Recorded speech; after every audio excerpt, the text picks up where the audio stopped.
Okay, let's jump right into a story that is unfolding literally as we speak.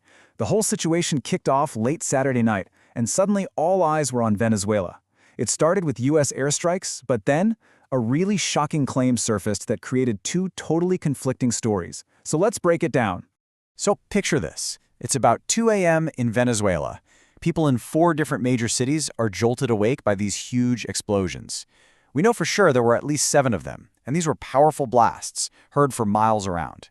And that was just the opening act for what turned into an incredibly tense and confusing night. But right as everyone's trying to figure out what's going on with these attacks, this bombshell just drops on social media. And get this, the source wasn't the White House or the Pentagon, it was former President Donald Trump. And just like that, with one post, everything gets thrown into chaos. It's the beginning of a massive international standoff. All right, so to really get a handle on all this confusion, we've got to separate the hard facts from the claims. Let's start with what we know happened, the initial military attack. So here's the play-by-play of what's been confirmed. Around 2 a.m., the U.S. strikes began. And from what we're hearing, the targets were very specific: military bases, strategic locations. The impact was, immediate and huge. Okay, so after the smoke clears a bit, our response comes straight from the Venezuelan government itself. Let's dive into what President Maduro had to say about all this. So this right here, this was the very first official message to come out of Caracas. Maduro's statement was really direct. It basically said, this aggression will be met with a response. This was a huge signal, right? It was them saying, hey, we're still here, we're still in control, and we're going to fight back. But he didn't stop there. His statement laid out a whole narrative. He flat out accused the U.S. of trying to destabilize the country. And he claimed the motive wasn't political. It was all about grabbing Venezuela's oil and mineral resources. And then, his big move. He declared a nationwide state of emergency. The whole country, just like that, was put on high alert.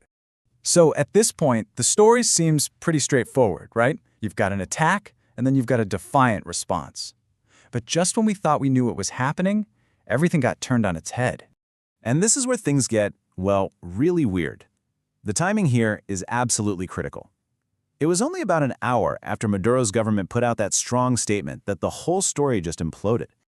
Now, this new piece of information, it didn't come from any official government source, not a press release, not a diplomatic cable. Instead, it just popped up on social media posted by former U.S. President Donald Trump. I mean, think about that. You got a former president breaking news that completely contradicts what seems to be the reality on the ground. It's pretty wild. So let's get specific about what this claim actually said. The post said that President Maduro and his wife, Celia Flores, had been captured by the U.S. military. Not just captured, but taken out of Venezuela. And supposedly, this all went down during those very same airstrikes we talked about earlier. Okay, so now we've got these two completely different stories floating around out there. They just can't both be true.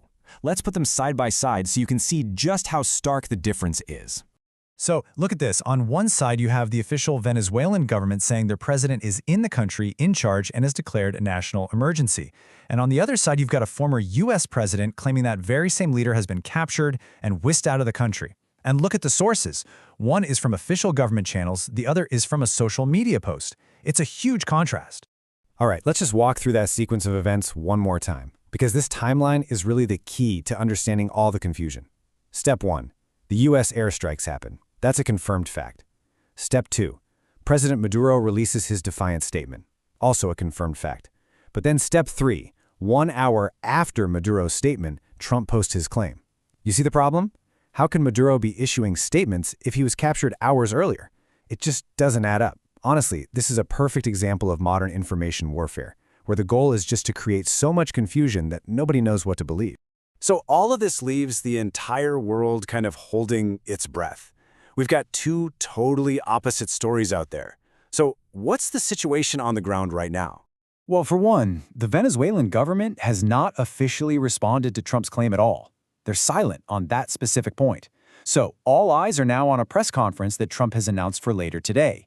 He's promised to give more details then. And until that happens, the rest of the world is just watching and waiting. And you can bet the atmosphere is incredibly tense.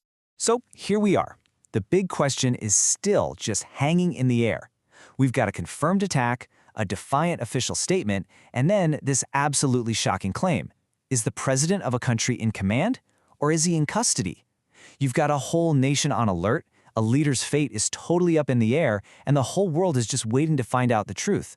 What is really going on in